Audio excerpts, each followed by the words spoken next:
Hi students, welcome to today's class where we will be learning about resonance in phenol and also a very important question which is usually asked in most of the exams, which is why are electrophiles attracted towards the ortho and para positions.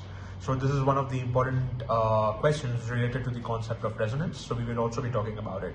But before we begin, I would like to request that if you have still not subscribed to this channel, do subscribe, give it a like, share with your friends, and do not forget to press the bell icon so that whenever a new video is posted on this channel, you get a notification.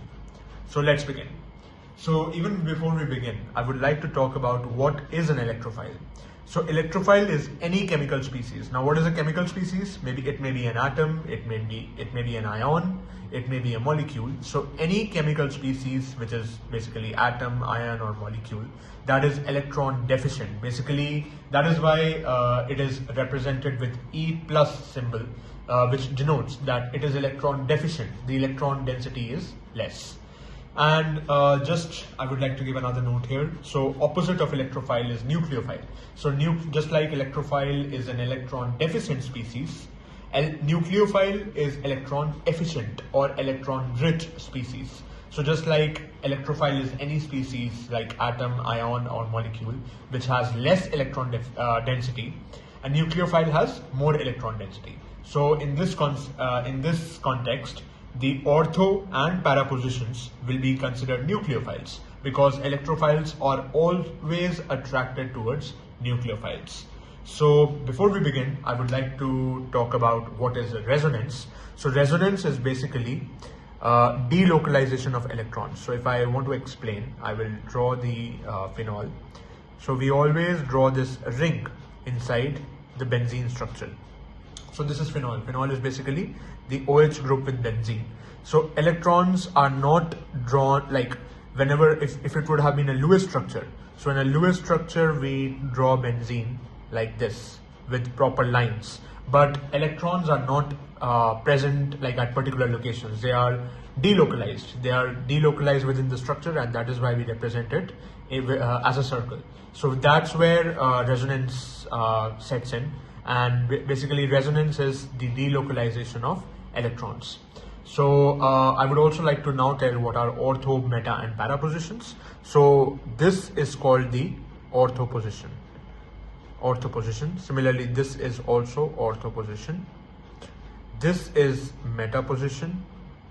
Similarly, this is meta position. And this is called para position.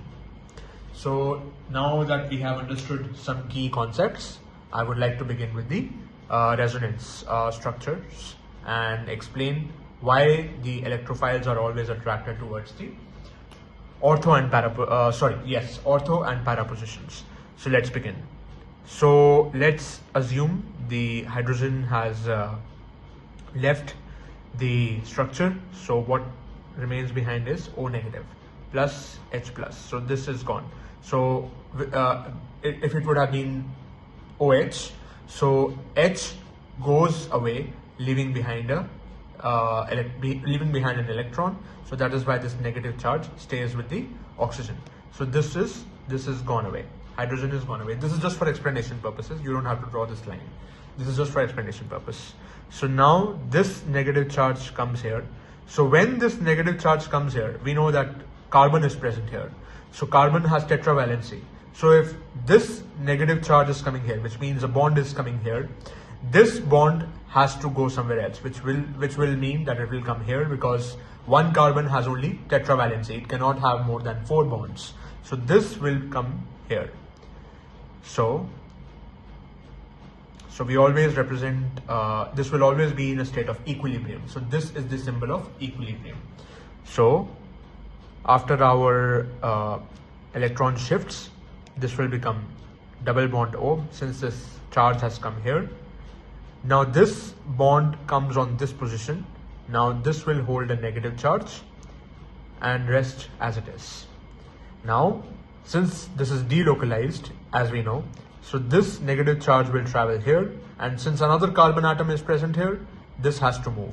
So this will move here. Moving ahead, again in a state of equilibrium, we will draw another benzene structure. Now this double bond O, this becomes a bond, and a negative charge comes here, and the rest of it remains as it is. Now again, this electron has to move, so it will come here, and this bond will come here. Now I don't have space here, so I'm going downwards. Now this will be again benzene structure. Negative charge came here, so we'll draw a bond here. Bond was here, double bond O, and this bond came as a negative charge. So a negative charge will come here. Now again, we will have to move this electron since it's circling inside the structure. It is resonating basically. So again, this will come here. Now this will go back because again, carbon is tetravalent. It cannot have more than 4 bonds. So this bond will go here. So our final structure will be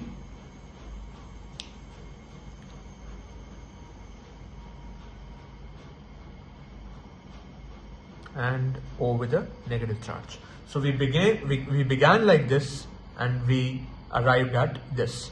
So what these resonance structures are showing.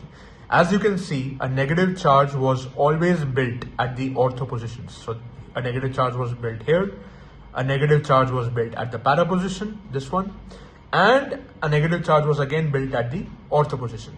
So these ortho and para positions we can see are electron rich, electron dense. So these can be considered nucleophilic positions. So since the electron density is always present at the ortho and para positions, an electrophile, which is any chemical species, which is atom, ion or molecule, is always attracted towards ortho and para positions only and not the meta position, because as you can see in the structures, the meta positions, there is no electron density being formed. So they are always attracted towards ortho and para positions. So that is the reasons why electrophiles are attracted towards these positions, and that is what has to be written in if any question like this comes in your exams. So I hope this cleared the concept of resonance and also why ortho and para positions are always attacked or always attracted by electrophiles. So I hope this solved your queries, but if you have any other questions or concerns, do not feel hesitant to reach out to me in the comment section. If there's any query, just leave it in the comment section and I'll be more than happy to reply to any of your queries. See you in the next class. Thank you.